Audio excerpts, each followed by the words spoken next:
샬롬, 예수님을 닮아가는 아침. 오늘 함께 읽으신 말씀은 마태복음 11장 1절에서 19절까지의 말씀입니다. 예수께서 12제자에게 명하기를 마치시고 이에 그들의 여러 동네에서 가르치시며 전도하시려고 거기를 떠나 가시니라. 요한이 옥에서 그리스도께 하신 일을 듣고 제자들을 보내어 예수께 여짜오되 오실 그이가 당신이 오니이까 우리가 다른 일을 기다리오리이까.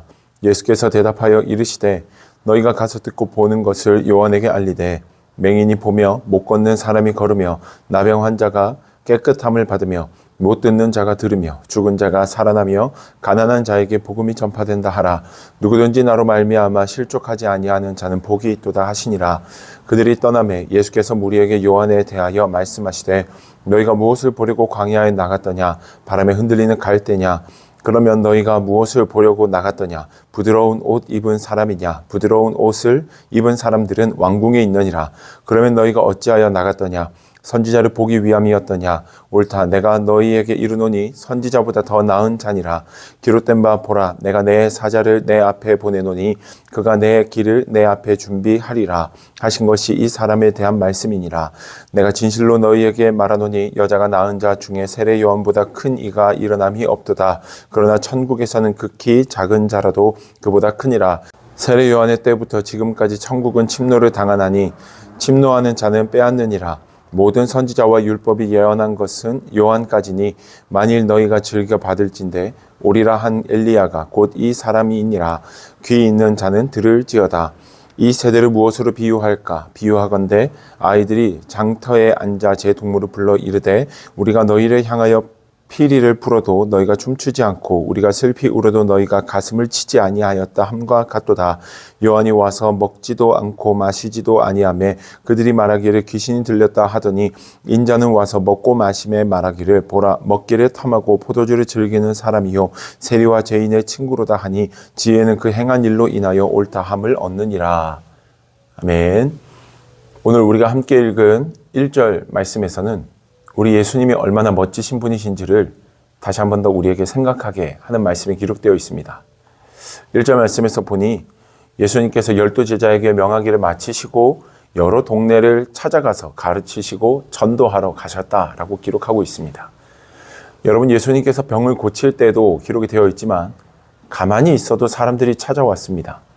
늘 예수님 주변에는 무리들이 따르고 있었습니다. 그럼에도 불구하고 예수님께서는 자신을 찾아올 수 있는 자뿐만 아니라 찾아오지 못하는 자들까지도 직접 찾아가셔서 그들에게 복음을 전하고 전도하시며 그들의 병을 고치시고 또 가르치셨음을 성경은 우리에게 이야기해 줍니다. 어떻게 보면 우리가 신앙생활이 깊어지면 깊어질수록 신앙의 연차가 더해지면 더해질수록 우리의 믿음의 모습이 바로 이 예수님을 닮아가는 모습이 되어야 하지 않는가 다시 한번 더 생각해 보게 하는 예수님의 모습입니다. 오늘 2절 이하의 말씀에서는 세례 요한에 대해서 이야기를 하는데요. 세례 요한이 자신의 제자들을 보내며 예수님께 묻고 있습니다. 정말 성경에서 오시겠다고 약속하신 그 이가 당신입니까? 당신이 아니시라면 우리가 다른 일을 기다려야 합니까? 이 사실을 제자를 통해서 물어보고 있습니다. 우리가 계속해서 마태복음을 함께 묵상하고 계신 분이라면 이 세례 요한의 질문 앞에서 한 가지 의문을 우리는 반드시 품어야 합니다. 왜냐하면 세례 요한은 예수 그리스도를 이미 보는 그 순간부터 하나님께서 보내신 메시아임을 알았던 자이고 특별히 예수님께 세례를 줄 때 하늘에서부터 이는 내 사랑하는 아들이요 기뻐하는 자다라는 하늘의 음성을 들었던 사람이 세례 요한이기 때문입니다. 예수님이 분명한 하나님의 아들이시며 메시아이심을 누구보다도 분명하게 알았던 세례 요한이 다시 예수님께 질문하고 있는 것이 무엇이냐면 오실 그이가 정말 당신입니까? 우리가 다른 사람을 기다리지 않아도 되는 것입니까? 이것을 묻고 있더라라는 겁니다. 세례 요한의 믿음 없는 모습, 어떻게 보면 연약해져 있는 믿음의 상태를 오늘 본문은 이야기합니다. 왜 그가 이러한 상태에 빠져 있는가? 세례 요한이 옥에 갇혀있기 때문입니다. 감옥에 갇혀있는 상태.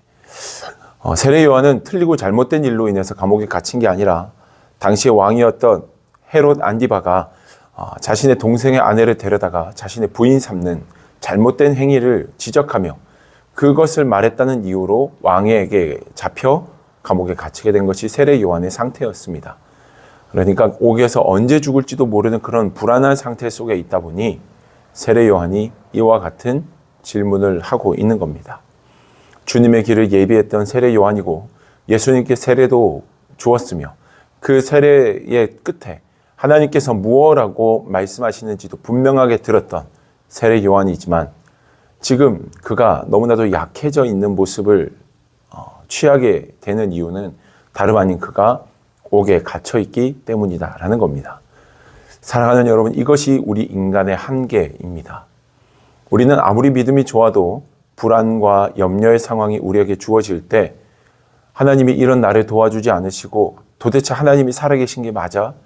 내가 정말 믿는 게 맞는 건가? 잘 믿고 있는 게 맞는 건가?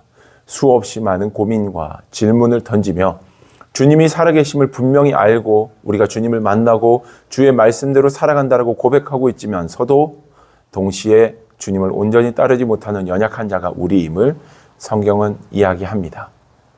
예수님께서는 세례 요한에게 내가 바로 그이다라는 것을 병 고치는 일을 통해 그리고 예수님이 보여주시는 수많은 기적들을 통하여서 예수 그리스도가 메시아이심을 분명히 알게 하십니다. 그리고 결국 세례 요한은 이 감옥에서 목숨을 이제 마감하게 됩니다. 우리의 믿음은, 우리의 신앙은 우리의 잘됨의 기준이 되어서는 안 됩니다. 옥에 갇힐 수도 있고 생각하지 못했던 일들이 일어날 수 있습니다. 물론 그럴 때에 세례 요한처럼 정말 하나님이 나와 함께 하시는 게 맞는가? 내가 하나님과 함께 하고 있다면 나에게 왜 이런 고난이 찾아오는가? 왜 나는 이런 어려움 속에서 살아가야 되는가? 수없이 많은 의심이 들 수 있습니다. 그러나 예수님께서 삶을 통해 보여주셨던 것처럼 우리는 우리의 뜻을 이루는 자들이 아니라 하나님의 뜻을 이루어가는 자들이며 하나님의 말씀이 이루어지는 것들을 우리의 삶에서 보는 자, 그것이 곧 믿는 자, 신앙인임을 우리는 기억해야 할 것입니다. 사랑하는 주님, 오늘 이 하루의 삶 속에서 나의 힘듦과 나의 환경이 내 믿음을 흔드는 일이 없도록 나를 붙들어 주시고 그런 의심이 잠시 찾아온다 할지라도 다시 마음을 붙들고 하나님만 바라보며 신실하게 말씀 안에서 승리하며 하나님의 말씀이 성취되어감을 보는 나의 삶이 되게 하여 주시옵소서라고 마음 모아 기도하며 나아가는 이 아침이 될 수 있기를, 정말 주님의 선한 뜻을 이루는 여러분들이 되시기를 주님의 이름으로 축복합니다. 기도하겠습니다. 살아계신 아버지 하나님, 오늘 세례 요한의 말씀을 통해 우리가 어떠한 믿음의 길을 걸어가야 되는지, 우리의 신앙은 어떠한 신앙이 되어야 되는지를 다시 한 번 더 생각해 보게 하심에 감사합니다. 하나님, 혹시나 우리의 신앙이 나라는 사람의 기준에 맞추어서 신앙생활을 하고 있었고 생각해 오고 때로는 하나님 앞에 불평해 왔었다면 우리의 연약함을 용서하시고 오직 하나님의 뜻을 이루는 거룩한 주님의 백성 될 수 있도록 도와주시옵소서. 성령께서 우리를 승리케 하시고 강한 손으로 붙드시고 인도하심을 믿습니다. 주님 영광 받아 주시옵소서. 우리 안에 함께 하시는 주님을 찬양하며 예수님 이름으로 기도드립니다. 아멘.